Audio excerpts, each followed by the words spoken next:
저 얘기 최혜병 사건도 한번 좀 얘기해봤으면 좋겠습니다. 최혜병 사건. 뭐 오늘 권성동이가 변호사 이름을 까면서 김건희하고 네. 임성근 그 사이에 그 이종호 씨 블랙 인베스트 네. 그 대표 그 사람이 있다라고 했는데 이 증언을 이제 제보한 사람이 바로 그 김모 변호사. 네. 네, 이름을 까면서 그렇게 네. 공개를 했던데 김규현 변호사라고 얘기를 네. 했으니까 네. 김규현 변호사는 또 우리 최혜병 특검법 그 관찰을 위해서 애를 많이 써온 당사자고. 네. 근데 권성동은 뭘 얘기하는 거예요, 대체 이게? 권성동이 얘기하는 바가 뭐예요? 그러면 뭐 지금 뭐 조작됐다는 거야, 뭐야? 도대체? 조작됐다는 얘기는 없고요. 네. 이게 김건희 여사가 외압을 사용했다는 말, 외압을 네. 행사했다는 말, 의혹을 만들고 확산하는 데에 김규현 변호사가 관여했다는 의혹이 있다. 근데 이게 어떤 의혹을 얘기하는 건지 모르겠네요. 그러니까 보통 취재를 할 때 취재의 소스는 뭐 변호사가 될 수도 있고, 그럼 그리고 재판 자체를 이제 취재할 수도 있는 거고요. 그런 건데 이게 지금 김건희 여사의 관련성을 언론의 입장에서는 제일 중요한 부분 중에 하나거든요. 그렇지. 근데 이런 카카오톡을 공개를 했다고 해서 이게 무슨 범죄가 됩니까? 아니면 이제 이게 큰 문제가 되는 겁니까? 우리 권성동이는 너무 대중들은 뭐예요? 최혜병 사건 수사와 관련해서 외압을 왜 행사했는지 윤석열 네가 했느냐 묻는 네. 것이고, 그러면 네가 그렇게 경로하게 만든 주체가 누구냐? 밟히고 밟히는 투스타 임성근 아니에요? 왜 임성근을 살리기 위해서 네가 이렇게 길을 쓰느냐? 이걸 묻고 있는 거거든. 그렇죠. 응? 그에 대한 답은 하지 않고 이거 제보한 사람이 변호사네? 이게 무슨 파장이 있을 거라고 예상하고 그런 말을 했는지 모르겠어요. 그러면 저는 궁금한 게 이 변호사가 이 같은 권성동 의원의 논리대로라면 네. 이 변호사가 그럼 제보자라는 거는 어떻게 알았습니까? 그럼 이 변호사의 신빙성을 떨어뜨리려고 이걸 또 확산시키는데 기여하는 거 아닙니까? 네. 똑같은 논리가 되는 거예요. 네, 하여튼 이 꼼수에 꼼수를 더하고 있는데 얘네들은 하여튼 김건희에게 유리한 거라면 아무거나 막 던지는 것 같다는 느낌이 들고요. 그러니까 그러니까 이게 이제 의심을 넘어서 확신의 수준까지 가는 방향 단계인데 왜 김건희 여사가 관련만 돼 있으면 이렇게 정치인들이 정말로 죽자살자 달려드는지 모르겠어요. 글쎄 말이에요. 네. 국민의힘죄. 그렇죠. 네. 김건희 여사는 성역이 아니에요. 그러니까 대통령은 형사 소출을 안 받아요, 재임 기간 중에. 네. 근데 부인은 받을 수 있단 말이에요. 그러면 일반인이야. 그리고 또 법을 보면은 경호 서비스를 받는 것 외에는 이 사람에게 무슨 뭐 권한이 있거나 뭐 권리가 있거나 그런 거 없어요. 네. 네.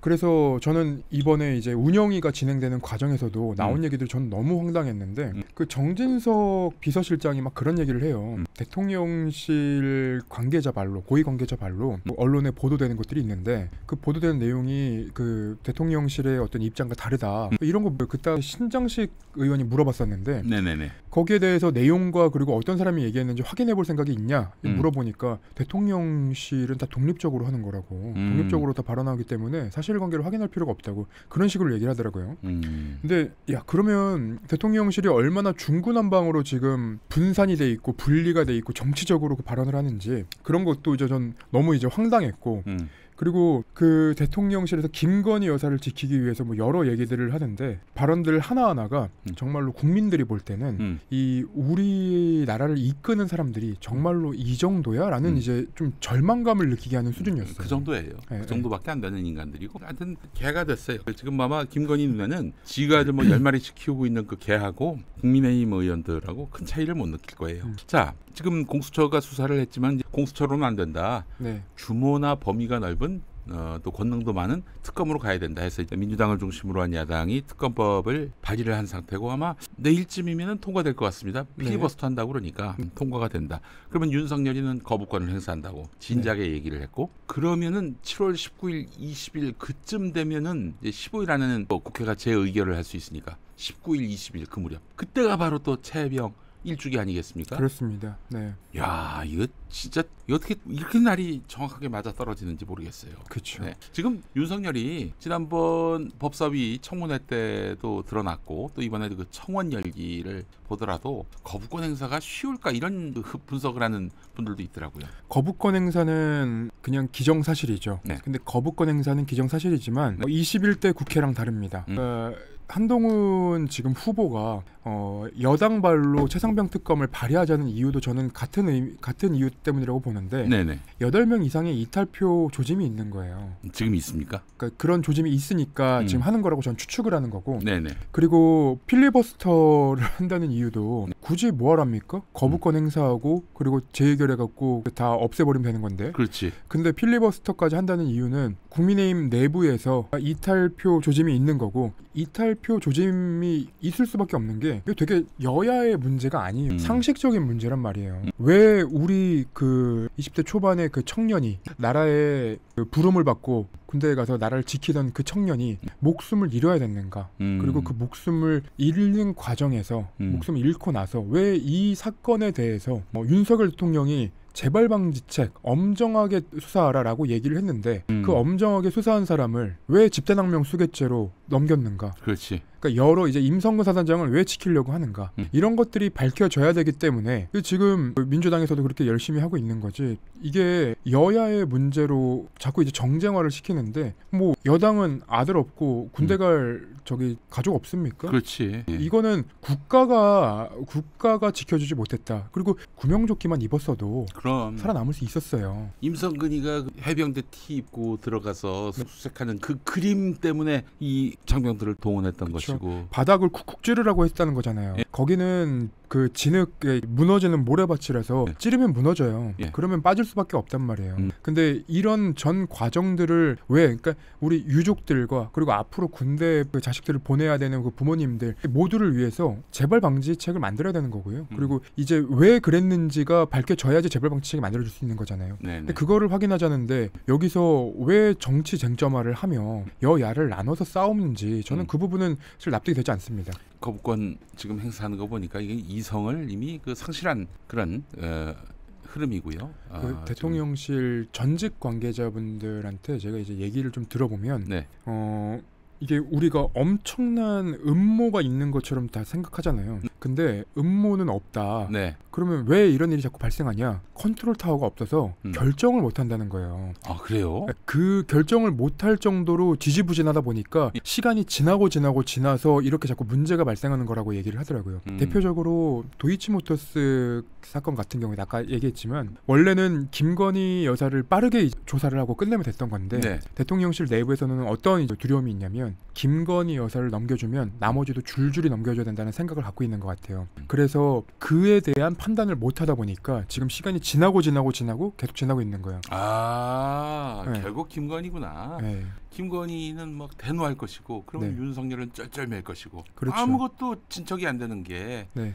그래서 뭐 지금 검찰에서는 꼭 나오셔야 된다. 네. 하루에 다 해드리겠다. 디올백하고 주가 조작까지. 그럼에도 불구하고 나올 생각이 없는 것이고. 그렇죠. 나오라고 살짝 어떻게든 뭐 좋게 종결해 드릴 테니까 나오라고 한 그 사람들까지 다 목을 치고. 그렇죠. 심지어 디올백은 이미 검찰이 봐주기 수사를 하려고 굉장히 작정을 했지. 작정을 했죠. 예. 예를 들면 이런 거예요. 최재형 목사를 불러가지고 검찰이 질문을 어떻게 하냐면 당신 이거 왜 줬습니까? 이거 청탁하려고 했죠. 이렇게 물어봐야 되잖아요. 최재형 목사한테 질문을 하기 전에 예를 들면 이제 김창준 미국 하원 의원의 국립묘지 안장건 그러니까 그분이 아마 그때 이제 아파가지고 돌아가실 뻔했나 봐요. 예. 근데 이 안장건에 대해서 물어보는 거예요. 검찰이. 국립묘지 안장건 어떻게 뭐 청탁을 한 거예요. 제가 볼 때는 이게 지금 보훈처에서 전화가 온 것뿐이고 일반적인 과정을 설명해 준 건데 이게 청탁이 되나? 이거 청탁 아니죠? 그러면 최재형 목사가 이렇게 가는 거예요. 그러니까 설명을 해주고 결론적으로 이렇게 만들어요. 또 뭐 자문위원으로 해달라. 그것도 청탁을 했잖아요. 근데 검찰이 또 검사가 질문을 자문위원 뭐 이런 자문위원이 있는지 모르겠는데 이거 자문을 나중에 해주고 싶다라는 거죠. 라는 식으로 이제 가는 거예요. 그래. 봐주기 식으로. 그렇게 네. 해서 그 디올백과 관련해서는 아마 김건희 여사를 부르지 않고 종결을 하지 않을까라는 게 제 추측이고 그래서 권익위에서 나온 결과랑 아마 거의 대동소이할 겁니다. 그럼 컨트롤 타워가 있어서 야 권익위 니들이 먼저 이렇게 지르고 검찰 너희들이 그대로 받아 실어 받아 적어 이렇게 하자는. 대통령실에서 그렇게 이제 컨트롤 타워가 있어가지고 그렇게 할 거라고는 저는 이제는 못 믿겠어요. 하지만 그 눈치를 보는 사람들이 알아서 했을 가능성은 있죠. 어쨌든 뭐 분명합니다. 지금 김건희 안보 국가안보가 김건희 안보를 위해서 대통령실은 기능하고 존재하고 네. 있다 이렇게 볼 수 있는 것이고 그렇지 않은 나머지 것들에 대해서는 하다가 일을 더 키우고 김건희의 나라가 됐어요. 그리고 어떻게 된 것이. 최근에 극우 유튜브 발언 때문에 네네. 김진표 의장이 이제 회고록을 쓰면서 네. 극우 유튜브를 본 거 아닌가 네. 이런 이제 얘기를 했는데 예전에도 이제 김용민 TV 나와가지고 말씀드렸던 게 네. 검찰총장 때도 보수 진보 유튜브를 나눠가지고 모니터링을 했다고 말씀드렸잖아요. 그렇지. 김용- 김용민 TV도 거기 들어갔어. 들어가 있었죠. 예. 근데 그 극우 유튜브를 그때부터 그때 모니터링을 했다면 검찰총장 시절에 대통령실에서는 안 하겠습니까? 하지. 당연히 하겠죠. 검찰에 있던 그 수사들을 다 데리고 들어갔잖아요. 그러니까요. 대통령실로. 그러니까 사실은 극우 유튜버를 계속 모니터링 한다는 거를 우리가 검찰총장 때는 했는데 지금은 안 한다 이렇게 생각하는 게 비합리적이에요. 비이성적이고. 그렇지. 예. 예.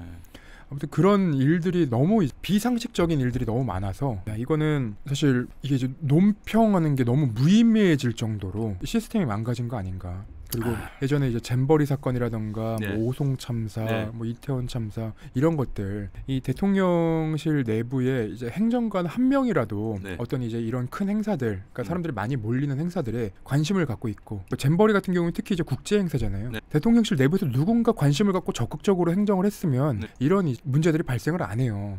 대통령한테 욕을 안 먹으려고 그렇죠. 지금 하는 그 공무원들의 당면 목표만 있을 뿐이지 먼 미래를 혹은 국가의 어떤 대계를 위한 이런 것들은 없고 네. 당장 대통령 심기만 경호하는 이런 사람들만 대통령실에 있다 이런 얘기 아니겠어요? 맞습니다. 그리고 앞으로가 사실은 더 걱정인데 대형 참사가 그 발생했을 때는 사람들이 이제 물리적으로 목숨을 잃고 그런 상황이 발생하지만 향후에는 이제 경제가 굉장히 안 좋아질 가능성이 매우 높단 말이에요. 네. 그러면 우리 이제 지금 청년들은 그 취직도 잘 안 되고 네. 그리고 자영업자들 폐업하는 지금 폐업 신고도 늘고 있고 예. 그리고 여러 이제 사회적인 문제가 발생하고 있는데 이게 적극적으로 행정을 해서 고쳐나가지 않으면 결국은 이 우리 국민들이 물리적으로 죽는 게 아니라 사회적으로 죽는 상황도 발생할 수 있단 말이에요. 아, 그래서 그 전혀 돌봄을 받지 못하고 그렇죠. 그냥 나락으로 떨어지는 네. 거지. 국가의 존재 이유는 국민들이 나락으로 떨어졌을 때 안전망이 있어야 된다는 거예요. 네. 안전망으로 지켜줄 수 있어야 되는 거고 우리가 뭐 이태원에 갔다가 그 재밌게 놀고 돌아올 수 있어야 예. 국가가 제대로 작동하고 있는 거예요. 그렇죠. 중간에 뭐 네. 예를 들면 뭐 그 무슨 강도를 만난다든지 그러면은 그 경찰이 자로부터 또 잡아요. 네. 구해주는 또 역할을 또 정부는 그렇죠. 국가는 담당해야 되는 것이고. 주체자가 없다고 우리 국민이 아닙니까? 우리 지켜봐 안전을 보장받아야 될 국민들이 아닙니까? 초반부터 이자들은 어떻게 하면 법적인 책임을 면할 수 있을까? 이거밖에는 관심이 없지. 맞아요. 이거밖에는 관심이 없어요. 그 저기 국민의 어떤 안전과 뭐 재산 생명을 지키는 이런 일에는 그 사고가 터지면 나하고 상관없는데 내가 그것까지 책임져야 돼? 네가 왜 거기 가? 이런 그렇죠. 식으로 말을 만들어내서 그 사실은 이제 국민들이 그러니까 이 저희가 오늘 얘기한 모든 사안을 관통하는 게 뭐냐면 국민들은 법리를 듣고 싶어하는 게 아니에요. 그렇지. 우리 국민들이 왜 검사 이름을 외워야 되고 법 조항을 알아야 돼요. 그런 게 법리를 듣고 싶은 게 아니라 어떤 문제가 발생했을 때 도의적으로 정치적으로 사과를 하고 국민들에게 재발 방지책을 얘기를 하고 그리고 우리가 국민들의 안전을 위해서 국민들의 생명을 위해서 앞으로 더 나은 미래를 위해서 어떻게 하겠다라는 얘기를 듣고 싶은 거예요. 그렇지. 근데 그런 걸 못 하니까 지금 윤석열 대통령 탄핵 해달라고 지금 국민들이 뭐 100만이 넘게 지금 하고 있는 거 아닙니까? 네. 그럼에도 우리 대통령실이나 국회 여당에서는 여전히 법리 여전히 정쟁 이런 것들만 얘기하고 있어서 되게 하루하루 되게 참담한 느낌이에요. 알겠습니다. 아유, 지금 말씀드리는 사이에 100만 6천 명이 100만 6천 명이 돼가고 있습니다. 100만 5,999명, 100만 6천 명이 됐습니다. 예. 정말 우리 국민들의 뜨거운 열기가 느껴집니다. 나라 사랑. 이 대통령으로는 우리가 미래가 없다라는 것들에 대한 어떤 성찰, 이런 거에 그 부응할 수 없는 권력은 정리해야죠. 자, 우리 김태형 기자님 뉴스버스 그만두신 이후 프리랜서로 출연을 해주셨는데 오늘 여러 가지 현안들에 대한 심도 깊은 분석 너무 감사하고요. 좀 고정합시다. 불러주시면 예, 네. 괜찮아요? 예, 전 좋습니다. 알겠습니다. 불러주시면 그러면 수요일 좋습니다. 수요일에 우리 김태형 기자님 발로 뛰는 김태형 기자님의 생생하고도 깊이 있는 우리 법조계 또 현안에 대한 수사 재판에 대한 이야기들을 또 듣는 시간 갖도록 하겠습니다. 자, 오늘 함께해 주셔서 감사합니다. 네, 감사합니다.